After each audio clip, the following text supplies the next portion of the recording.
Welcome back to Newsmaker Live. Thank you very much for staying tuned. We're talking consumer issues, and very shortly we'll be taking your calls.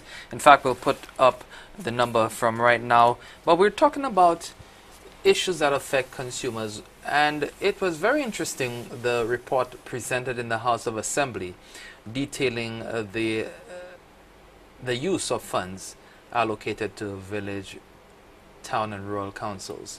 What is the NCA's position, or does the NCA have a position on that? The NCA has not discussed that report at an official level. I know individuals have read it, but say that we've actually sat down and discussed it from a consumer angle, we have not done so. But don't you think that that is an issue that is relevant to consumers, important to consumers? Considering that foreign governments have given money, allegedly, and then those funds have been used in ways that were not prescribed by the donor agencies? In the sense that taxpayers are consumers, I see what you're saying. In the sense that where you have funds that are allocated for certain projects and they are misappropriated, in the sense that they're not appropriated for their proper use, that can result in government needing more resources. Government needing more resources to do what should have been done. That has implications in terms of government having to find those resources via taxes, government having to remove subsidies on products, etc. We saw that happening. Yeah, I mean, government. I'm not saying that there's a direct correlation at this point, but then one can assume that this would be the effect of that happening. Yeah, especially where you have, sometimes you have, I remember the classic one, where one constituency, where something like a stadium or stand was built in a particular constituency. That was very dramatic, I remember that. And then the whole thing had to be torn down. And the person, I think, was paid close to $43,000 in the report. Now, that means that there is a need for that stand on that field to be rebuilt. And taxpayers have to get that money again. We have a call on the line. Let's just take this call. Good evening, caller. Please go ahead. Yeah, good evening, gentlemen. I would just like to clear the air on the TJ's matter. Like, TJ's are all individually owned, you know. They're supposed to sell only CFL's products, but they're all individually owned. It's just like the gas stations. Jean-Marie's gas station belongs to Jean-Marie. Right. Cox on the highway, the gas station belongs to him. They sell Texaco and they sell Rubis products. So people have this misconception that Super J's own all TJ's. That is totally wrong. There's one more thing I would like to say. A few years ago, down in St. Vincent, the government, people were crying out for food prices too high. The government decided, well, they would open up their own supermarket to ease the squeeze from the poor people. And you know who just had to bail them out recently? Consolidated Foods of St. Lucia. Because they could not deliver. They had to close down their supermarket and bring in St. Lucian supermarket to lower the food prices in St. Vincent. So I just wanted to clear the air on that matter. DJs belongs to individual owners. Okay? Thank you very much. Thank you very much. I don't think that you heard what the contribution of that caller, but he was saying that he was just clearing the air on the TJ's matter, saying that the TJ's that we have around the place are individually owned and they are not part of Consolidated Foods, although they sell Consolidated Foods products, but they are individually owned. So, you know, smaller business men and women actually own those TJ's and they operate them, so they're not operated by Consolidated Foods. So, you know, we're happy that that caller was able to clarify that issue for us. And I mean, of course, as we go forward, we'll hear a number of issues arising and clarifications as well. I'm not sure, probably the TJ's issue came up in another discussion, but we have not discussed TJ's. We're talking about Consolidated Foods. So yeah, so that major merger between them and GL. I don't know. Did the NCA hear anything about TJs? No. No. No. Okay, so it must have been another discussion that he had.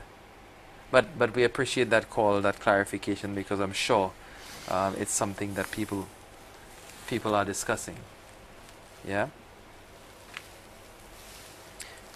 We're just trying to sort out his hearing device. Can you hear now? Yeah. Okay, we have another call on the line. Good evening, caller. Please go ahead. Good evening, Clinton. Good evening. Mr. Polius. Good evening. Clinton, did I hear correctly? Did the first caller say that these TJ supermarkets are individually owned? That's what he said, yes. But then they buy only from CFL? They sell CFL products. But Clinton, this is just as alarming. Because if these TJ supermarkets sell only CFL products, if, let us see, there is another competitor out there who is able to offer the same goods that CFL offers, but at cheaper prices, how can TJs pass on those TJ businesses, pass on those cost savings that they can get from that competitor or those other competitors who might be in a position to sell the goods cheaper when they're tied in only to CFL products? Well, I'm not sure exactly how the arrangement works. You know, the caller said that I did not ask him to elaborate on it. So hopefully, you know, if he's listening, he might want to clear it up. But I see the point that you're making, that if there are cost savings to be had from buying products from other distributors, then it might work out in the interest of consumers. But I am not sure what arrangement the TJs have with Consolidated Foods, whether they get a discounted price on their product, whether the products that they sell or they want to sell are only imported by CFL, which might be the case. So these are things that we'll have to determine before we can make an assessment. Right. Well, maybe well, you know, maybe they would need to you know, elaborate a little bit more, or maybe, you know, you guys can, you know, get them to, you know, elaborate a little bit more, because I think consumers need to be interested in that. Well, not just interested, but concerned in terms of, you know, what the caller said earlier. But Clinton, let me just say to you that consumer issues are not as simple as some people may like to believe or may wish to believe. I mean, consumer issues can be extremely complex, and that is why. And, you know, let me just identify myself. This is Andrew Antoine, founding member of the National Consumer Association. You know, and that is why, from the very outset, we've been asking people from all walks of life to become members of the National Consumer Association, because we've said that, you know, when we have strength, when we have numbers, we have strength. When we have numbers, we have diversity. When we have diversity, we're able to address a host of, you know, issues, rather than, you know, 1, 2, or 3 issues, which, you know, the 7 people on an, you know, executive, you know, may feel qualified to address. You know, we've said too, Clinton, that the work that the National Consumer Association does goes to the heart of governance itself. I heard you speaking to Mr. Polius about this report on the town, village, and rural councils that was released earlier. Now, I mean, that is important for consumers. That issue, that particular issue, is important for consumers to digest and understand, because we're talking about laws that were allegedly violated, monies that were allegedly, and at this point I say allegedly because, you know, these are you know, matters contained in the report that have not yet been tested, that have not yet been, you know, validated. So, you know, we have to use the word allegedly. I mean, these are issues for consumers to take cognizance of, to be interested in, to be concerned about, because, you know, look, if we have laws in this country, laws modified by government, whether existing laws, whether new laws introduced by government, for in the interest of all and the sundry. A certain group of people, must not have the notion that they can violate these laws at will, especially when violating these laws are done to affect the rest of the country, and I'm talking consumers. So all of these matters that go to the heart of governance itself, it must be understood by all and sundry that consumers must be interested in these things. And unless and until consumers understand these things, and again I heard Mr. Polius talking about the possible reason or reasons why people don't want to come on board in terms of joining the National Consumer Association. Now this is very, very sad, Clinton. Yeah. Because look, we have so many issues to deal with, and a group of 7 people on an executive, it is impossible, really impossible for a group of just 7 people on, especially when these people are doing that sort of work on a voluntary basis, because all of these people have jobs, Clinton. Yes. But let me. I don't want to rush you off, but then sure. I know that there are other people on the sure. line, Okay. so let me just have you wrap up, quite quickly. Oh, he wrapped up quicker than I thought that he would have. But he's making some good points as well, because it's something that that needs to be stuck to. It's not consumer-related matters, and not matters that will receive the attention easily. It needs the kind of advocacy that the NCA is trying to do right now, with your president, Kingsley St. Hill, and all the rest of your executive, trying to push the issues forward. And sometimes for things to happen, for things to move forward, you might need to go to court. We have another call on the line. Let's take this call. Good evening, caller. Please go ahead. Yeah, I'm looking at your program. Yeah, I'm looking at your program.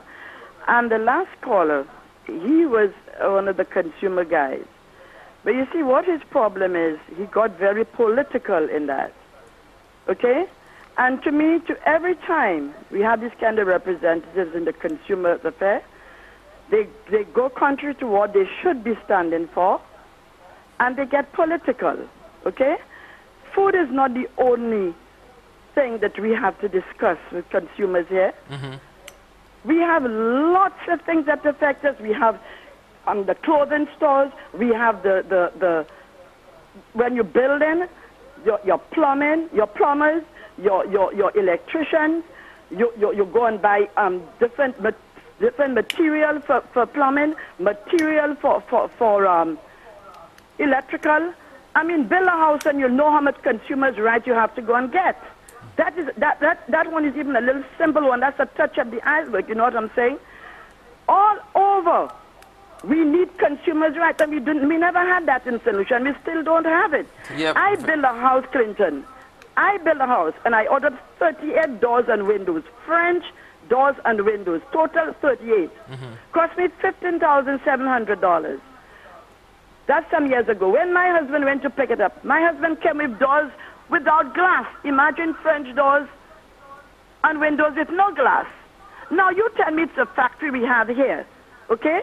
And you go and you order. You have to ask them, are we going to have glass in these doors? Are these doors going to have glass or no? Do I have to ask that?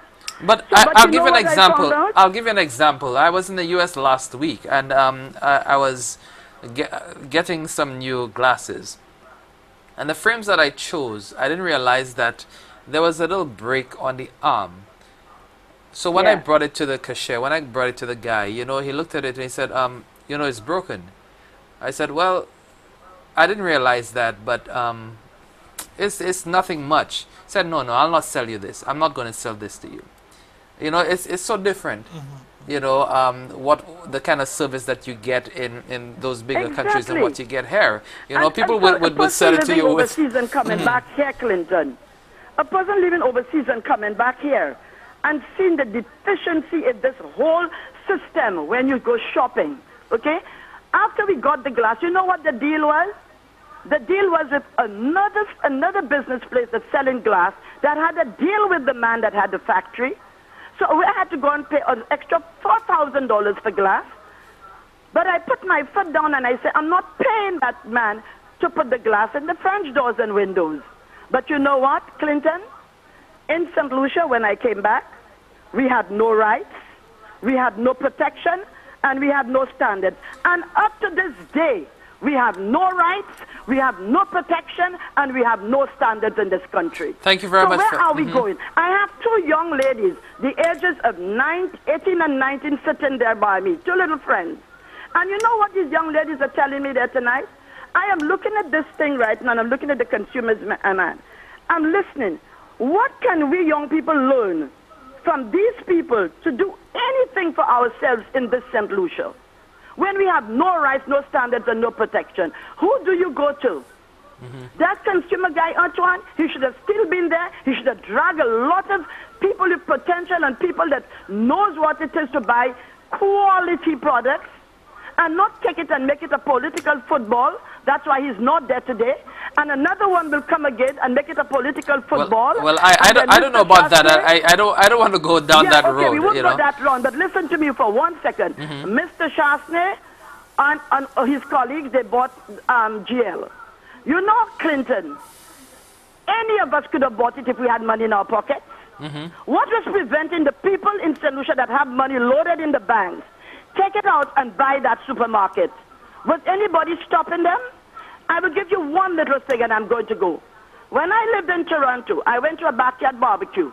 I heard St. Lucians, a couple St. Lucians saying, land in St. Lucia is being sold to foreigners alone. And I mean the affluent places like Cap and Rodney. And I listened, I said, excuse me? I went to St. Lucia and I bought land at Bonte. No government stopped me. I left Bonte and I went to Cap. No government stopped me. You know why nobody could stop me? Because I had money in my pocket to buy my land, my property. So when you have your money, go and shop and stop complaining about consolidated foods or whatever, about all of that. Let's complain about the rice, sugar, and flour that has gone up on the Malay way. Because with flour, when a poor man don't have flour, a poor woman at home will have 5 children or 3 children. Flour starts with dumpling. It starts with bakes. You make cake, okay? You make rotis, okay? The list can go on and on. You bake bread. So today, if you don't make dumpling, tomorrow you're making bakes. If you don't make bakes, the next day you're baking bread. The next day you're making a cake for your children. But I would not advocate. But I would not advocate the use of so much flour, though, because that. Well, let me tell you, it goes directly to the waste. We have to look about our health, but the body needs certain things too. Yes. Now we need the rice. We make the rice. We make pilau. Okay, we make rice pudding, little dessert for our children. They say the sugar, okay, diabetes, but you have to do everything in moderation. If you're going to take sugar, take it with moderation. Don't use excuses to raise flour, sugar, and rice on poor people on the Malay way and use all kinds of excuses. And instead, consumers gang up some people to fight against that. You're talking about consolidated, when you should take your money from your pocket and go and buy a supermarket. If you have money, buy what's there. If you don't have money, stay home and shut your mouth. Goodbye. Thank you very much for that contribution. Now, going to another point, the consumer protection legislation, that's something that was raised during the throne speech last year, and we have not seen much traction on that. Where is that, and how much is the NCA pushing to get that done? The NCA has had meetings, at least one meeting with the minister so far this year. We're going to have another one for Friday. And I'm sure that is an issue that will be brought up once more. That legislation has been 10 years in the making. 10 years. It has been around for 10 years. And it is still has not seen the light of day. Now, I want to know what is causing that delay, but we have a call. Good evening, caller. Please go ahead with your question. Yes, good evening, sir. Good evening. And yes. I'll hustle you a bit because we entertained the first 3 callers for a long time. Yeah, good evening. Please go ahead, sir. Let me say, I heard this lady called a while ago saying that you have no consumer association there. What some people need to understand, the association is such that if you do not come up with the information that you have where you've been swindled, or if you do not want to make yourself a member of the association, as a consumer, the association can have noted there is an association here, and the guys are trying to. Mr. Antoine gone to at length to try to put up this association together, and right now we have Mr. Kingsley and Hill there. And if this lady has any problem with anything, the thing is not there for food alone. Yeah. Consumers on anything you consume in. And these people cannot come from overseas, wherever they come from, and do not take the issues at hand how it is. I'm pissed off with that lady caller. Good night, yeah. sir. Thank you very much. I don't want us to degenerate into an argument of, what one person says as opposed to what another person says, and not touch on the substantive issues of consumer rights and what consumers deserve, when they put out their money and buy a product. But going back to the legislation, what has prevented that legislation from being pushed through? Is it that the NCA is not a powerful enough body that they can advocate and they can lobby the government to ensure that this very important legislation passes? In our discussions with the minister, she has made it known that one of the hindrances to the legislation being passed is that it has to be reviewed by the Attorney General's office, and then afterwards sent to Cabinet. It's 10 years, I mean. Well, the Attorney General's office, as far as we have been told, have been short-staffed. Not the Attorney General's office, the Minister of Justice. He has been short-staffed, and then we have been assured that efforts are being made to recruit the necessary expertise to look at the legislation, review it, because I say it has been around for 10 years before it can be submitted to the Cabinet of Ministers for their approval for onward transmission to the House of Parliament. Good evening, caller. Thanks for holding. Please go ahead with your question. Hello? Good evening. Please go ahead. Hello? Please go ahead. Okay, that caller is having difficulty hearing us. Let's continue. I mean, what are the main features in that consumer protection legislation? Because as one of the callers intimated, and let's take that call before I ask a question. Good evening. Please go ahead with your question, caller. Yeah, my brother, Clinton, what I have to tell you, we have no rights. Consumers have no rights, my brother. Even if you have an office where they say they have consumer where you could go and present your problem. To say you buy something and the store have no return, no exchanging, no refund and things. Even though you bring it back, they don't accept it. Even though you go to the consumer office where they have it, they still don't fight on your behalf. So we still don't have our rights. These offices just collecting their money, receiving their money monthly or fortnightly, and with the consumer, we still have a problem. Well, that's why we're talking about the legislation, because if there is no legislation to force a merchant to receive or take a product back that probably is not open, if you decide, okay, well, I've bought this and I changed my mind, I don't want it anymore, then there is very little that the Consumer Association can do to force it to happen when the law does not support that activity taking place. Okay, would you agree? I understand you. So why you have a consumer office or whatever and you don't have a legislation to add up with it one time? It's just like the labor commissioner. You have a labor commissioner there. You have a problem in the workplace. You go to them, and it's the same thing again. Unless legislation is not added onto this same thing, it's just the same thing. Just stop singing in mud. That's my contribution. Thank you very much. Now, you talk about the Justice Department. You wanted to comment on what he said. Yeah, I just wanted to say, as far as I am aware, all issues that have been brought to the attention of the NCA have been examined. We try our best to have them resolved. I'm not aware that people bring us any complaints and we have not made an effort to actually resolve them. Well, making an effort to resolve them and actually resolving them, these are two different things. Maybe because if you have a consumer association and there are consumer issues, legitimate consumer issues that the NCA cannot address because there is no legislation to back the NCA up, then, you know, as that caller said, you were spinning top in mud, and then the advocacy becomes even more necessary to ensure that consumer rights are protected and consumer issues are addressed. Would you not agree? Yeah. There's also the other issue that some people look at, for example, American procedures and standards. The idea, for example, you can buy a dress at Macy's, go on wait for the weekend and bring it back and you get a refund. Of course, nowadays you have stocking charges and what have you. Under the British system, that is not allowed. Once you've made up your mind, you want the product, you buy it, you cannot bring it back. Except if you have a if it is not what we call of merchantable quality. It has a defect, it has a problem, it is not meeting, it is not fit for purpose. But under the British system, as long as you've made up your mind, you buy the product, that's it.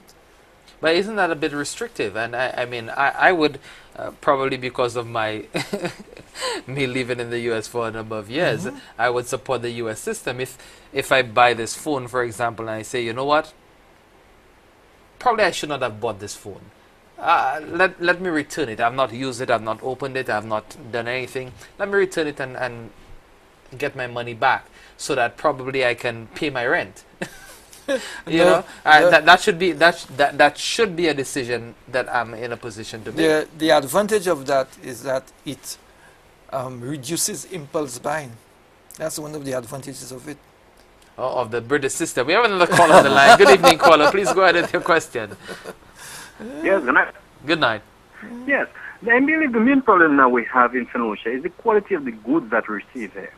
You find, for example, for vehicles, in the American or the British market, you get a certain quality of vehicle. But in St. Lucia, you get some real poor quality vehicle. Now, you will have problems with that vehicle day in and day out. And when you try and contact the dealer, they give you a hell of a time just to replace the vehicle. Who's in charge of setting our standards? Is it the NCA, the St. Lucia Bureau of Standards, or who? And let me know. Tell me who can I go to. Thanks for that question. I think that's a very legitimate and pertinent question, because, yes, I have observed that myself. The quality of vehicles that are sold in those industrialized countries, the big countries like we want to call them, is not the same quality that we get here.